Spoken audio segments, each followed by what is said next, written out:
5 തലമുറകളായി നിങ്ങൾക്കൊപ്പം PRS hospital. 2024 April 22 ഉച്ചയ്ക്ക് 2 മണി സമയം.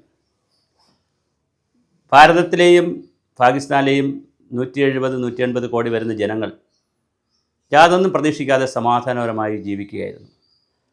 പെട്ടെന്നാണ് കാശ്മീരിൻ്റെ പഹൽഗാം താഴ്വരയിൽ 4ഓളം വരുന്ന തീവ്രവാദികൾ, ഭീകരവാദികൾ, മതതീവ്രവാദികൾ നമ്മുടെ 26 സഹോദരങ്ങളെ വെടിവെച്ച് കൊന്നത്. ആ വാർത്ത ലോകമാകെ പരന്ന നാൾ മുതൽ ലോകസമാധാനകാംക്ഷികളും ഉറങ്ങിയിട്ടുണ്ടാവില്ല. ഭാരതത്തിലെ 140 കോടി ആളുകളും, മുസ്ലിങ്ങളും ക്രിസ്ത്യാനികളും ഹിന്ദുക്കളും പാഴ്സിയും ഹിന്ദുവും പഞ്ചാബിയും എല്ലാവരും അടക്കം 140 കോടി ജനങ്ങളും ഉറങ്ങിയിട്ടില്ല. പാകിസ്ഥാനിലെ സമാധാനം കാംക്ഷിക്കുന്ന ആളുകളും ഉറങ്ങിയിട്ടുണ്ടാവില്ല. തുടർ ദിവസങ്ങളിൽ ഇന്ത്യ എന്താണ് ചെയ്യാൻ പോകുന്നതെന്ന് ആർക്കും ഒരു ധാരണയുണ്ടായില്ല. അടുത്ത ദിവസങ്ങളിലായിരുന്നു വിഴിഞ്ഞം പദ്ധതിയുടെ ഉദ്ഘാടനം. തിരുവനന്തപുരത്ത് പ്രധാനമന്ത്രി വന്നു, ഒന്നും പറഞ്ഞില്ല.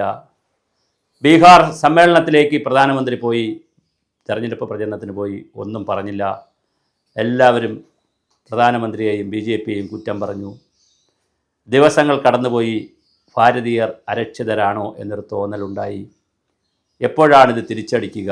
യുദ്ധമാണോ? എല്ലാം ബുദ്ധിമുട്ടിലാണ് എന്ന് തോന്നി. പക്ഷേ നമ്മളെല്ലാം ബുദ്ധിമുട്ടിലാണെന്ന് പറയുമ്പോൾ ഇത് തിരിച്ചടിക്കണമെന്ന് കോൺഗ്രസ് അടക്കമുള്ള ആളുകൾ പറഞ്ഞപ്പോൾ, തിരിച്ചടിക്കാൻ കഴിവില്ലാത്തൊരു ഗവൺമെൻറ്റാണ് ഇവിടെ ഉള്ളതെന്നൊക്കെ പറഞ്ഞപ്പോഴും 16 അടിയന്തരത്തിന് കാത്തിരിക്കുകയായിരുന്നു ഭാരതം. കൃത്യം 15 ദിവസമായി 16ലേക്ക് കടക്കുമ്പോൾ രാത്രി 1:05-നും 1:30-നും ഇടയ്ക്കുള്ള 25 മിനിറ്റ് സമയം കൊണ്ട് ഇന്ത്യയിലുണ്ടാക്കിയ ഉൽപ്പന്നങ്ങൾ കൊണ്ട് തന്നെ മഹാഭൂരിപക്ഷവും മേക്ക് ഇൻ ഇന്ത്യയിൽ ഉൽപ്പാദിപ്പിച്ച സ്റ്റാർട്ടപ്പുകളിലൂടെയും അല്ലാതെയുമൊക്കെ ഭാരതത്തിൽ ഉൽപ്പാദിപ്പിച്ച ഉൽപ്പന്നങ്ങൾ കൊണ്ട് തന്നെ, വെടിക്കോപ്പുകൾ കൊണ്ട് തന്നെ പാകിസ്ഥാനെ ആക്രമിക്കാൻ കഴിഞ്ഞു.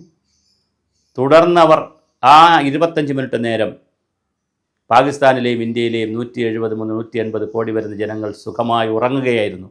പക്ഷെ അപ്പോഴും നമ്മൾ ഉറങ്ങിയിരുന്നില്ല. നമ്മുടെ രാജ്യത്തിലെ സൈന്യാധിപന്മാർ, നയതന്ത്ര പ്രതിനിധികൾ, മന്ത്രിമാർ, മുഖ്യമന്ത്രിമാർ, പ്രധാനമന്ത്രി അടക്കമുള്ള ആളുകൾ ആരും ഉറങ്ങിയിരുന്നില്ല. പക്ഷേ അന്ന് 1 മണിക്കും 1:05-നും 1:25-നും 1:30-നും ഇടയ്ക്കുള്ള 25 മിനിറ്റ് സമയം കൊണ്ട് നമ്മൾ കൊടുക്കേണ്ടത് കൊടുത്തു. 9 ഭീകര താവളങ്ങളാണ് നാം തകർത്തത്. നമ്മുടെ മദ്രാസിലെയും ബോംബെയിലെയും ഡൽഹിയിലെയും കൽക്കട്ടയിലെയും ബാംഗ്ലൂരിലെയും ഒക്കെ ഈ രാജ്യത്തെ വിവിധ സ്ഥലങ്ങളിലുണ്ടാക്കിയ ഉൽപ്പന്നങ്ങൾ, വിവിധ പട്ടണങ്ങളിൽ നമ്മുടെ ശാസ്ത്രജ്ഞന്മാർ DRDOയിലും അല്ലാതെയൊക്കെ ഇരുന്ന് ഉണർന്നിരുന്ന് ഉറക്കമൊഴിഞ്ഞിരുന്നുണ്ടാക്കിയ നമ്മുടെ രാജ്യത്തെ ജനങ്ങളെ സേവിക്കുവാൻ, സുരക്ഷിതമായിരിക്കുവാൻ ഉറക്കമൊഴിഞ്ഞുണ്ടാക്കിയ നമ്മുടെ തന്നെ യുദ്ധ ഉപകരണങ്ങളും യുദ്ധവിമാനങ്ങളും യുദ്ധസാമഗ്രികളും നമുക്കുപയോഗിച്ച് പാകിസ്ഥാനെ, ആ ഭീകരവാദത്തെ നമുക്ക് എതിർക്കുവാൻ കഴിഞ്ഞു. 9ഓളം ഇടങ്ങളാണ് നാം നശിപ്പിച്ചത്. 15ഓളം സൈനിക കേന്ദ്രങ്ങളാണ് നാം ഇല്ലാതാക്കിയത്. ഭാരതം കൃത്യമായി പകരം വീട്ടി. സിന്ധു നദീതടത്തിലെ ജലം നാം തടഞ്ഞു വച്ചു.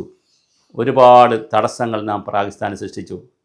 അപ്പോൾ പലരും ചോദിച്ചു, ഇത് പോരാ, ഇതെന്ത് രാജ്യം ഇന്ത്യ, എപ്പോഴാണ് തിരിച്ചടിക്കുന്നത്? ആദ്യം പറഞ്ഞു നമ്മൾ ഒന്നും ചെയ്യുന്നില്ല. സിന്ധു നദീതല കരാറൊക്കെ വെച്ചോ പറഞ്ഞു സൈനിക നടപടിയാണ് വേണ്ടത്. സൈനിക നടപടി ആരംഭിച്ചപ്പോൾ എന്തിനാ തിരിച്ചടിക്കുന്നത്? തിരിച്ചടിച്ചപ്പോൾ യുദ്ധം ചെയ്യാത്തത് എന്തേ എന്ന് ചോദിച്ചു. യുദ്ധത്തിൻ്റെ അവസ്ഥയിലേക്ക് പോകുമെന്നുള്ളൊരു ഭീതി വന്നപ്പോൾ യുദ്ധമോ, സമാധാനമാണ് വേണ്ടതെന്ന് പറഞ്ഞു. എപ്പോഴും നമ്മൾ പരസ്പരം കുറ്റം പറഞ്ഞുമൊക്കെ ഇരിക്കുമ്പോഴും രാജ്യത്തിൻ്റെ അതിർത്തികളിൽ 140 കോടി ആളുകൾ ഈ രാജ്യത്ത് സുഖമായി ഉറങ്ങുന്നത്, പ്രത്യേകിച്ച് ഇങ്ങേയറ്റത്തുള്ള കേരളീയനൊക്കെ ഒരു യുദ്ധവും കാണാതെ സുഖമായി ഉറങ്ങുന്നത്, ആയിരക്കണക്കിന്, 10,000-കണക്കിന്, ലക്ഷക്കണക്കിന് സേനാനായകന്മാർ അതിർത്തികൾ ഉറങ്ങാതിരിക്കുന്നത് കൊടുക്കുന്നതാണ്. അവർ ഉറങ്ങാതിരുന്നു കൊണ്ട് നമ്മുടെ രാജ്യത്തെ ഓരോ കണ്ണിലെ കൃഷ്ണമണി പോലെ നമ്മുടെ രാജ്യത്തെ സംരക്ഷിക്കുന്നുണ്ട്. എന്തായാലും ആ 25 മിനിറ്റ് നേരം കൃത്യമായി പാകിസ്ഥാനും നമ്മൾ മറുപടി കൊടുത്തു, ലോക രാജ്യങ്ങൾക്ക് നാം മറുപടി കൊടുത്തു. ഞങ്ങൾ തല്ലുന്നവരല്ല, കൊല്ലുന്നവരല്ല, ആരെയും ആക്രമിക്കുന്നവരല്ല. പക്ഷേ അളമുട്ടിയാൽ ചേരയും കടിക്കും. ക്ഷമയുടെ നെല്ലിപ്പലക വരെ ഞങ്ങൾ പോകുമ്പോൾ അത് കഴിഞ്ഞാൽ പിന്നെ ഞങ്ങൾ തിരിച്ചടിച്ചിരിക്കും. വളരെ കൃത്യമായ ഉത്തരം പാകിസ്ഥാന് കൊടുത്തു, ലോകത്തിന് കൊടുത്തു. 70ഓളം രാജ്യങ്ങളിലെ അറ്റാഷമാരെ ഇന്ന് വിളിച്ച് എന്താണ് ഭാരതം ലോകത്തിന് കൊടുത്ത സന്ദേശം, ഇതിലൂടെ എന്താണ് ഭാരതം ചെയ്തത്? ഒരു വിമാനം പോലും, ഒരു യുദ്ധ ഉപകരണം പോലും, ഒരു യുദ്ധവിമാനം പോലും പാകിസ്ഥാൻ അതിർത്തി കടന്നു പോകാതെ ഇന്ത്യക്കകത്ത് വന്ന എല്ലാ ഡ്രോണുകളെയും 400ഓളം ഡ്രോണുകളെ തകർത്തു. ഭൂമിയിൽ താഴേക്കെത്താതെ. നമ്മൾ ഭീകര കേന്ദ്രങ്ങളാണ് തകർക്കാൻ ശ്രമിച്ചതെങ്കിൽ അവർ ജനവാസ കേന്ദ്രങ്ങളിലേക്കാണ് കടന്നു കയറിയത്. എല്ലാവരെയും തകർക്കുവാൻ നമുക്ക് കഴിഞ്ഞു. അങ്ങനെയുള്ള ഭാരതത്തിൻ്റെ ഈ ശക്തി നമ്മൾ തിരിച്ചറിയണം. മേക്ക് ഇൻ ഇന്ത്യ നടന്നപ്പോൾ നമ്മൾ കുറ്റപ്പെടുത്തി, ഒരുപാട് യുദ്ധോപകരണങ്ങൾ വാങ്ങിയപ്പോൾ കുറ്റപ്പെടുത്തി. ഇസ്രായേലിൽ നിന്ന്, റഷ്യയിൽ നിന്നൊക്കെ പലതും വാങ്ങിയപ്പോൾ, സുദർശന ചക്രവും സുഖോയിയും ഒക്കെ വാങ്ങിയപ്പോൾ, നമ്മൾ റഫേലും ഒക്കെ വാങ്ങിയപ്പോൾ നമ്മൾ വല്ലാതെ രാജ്യത്തെ കുറ്റപ്പെടുത്തി.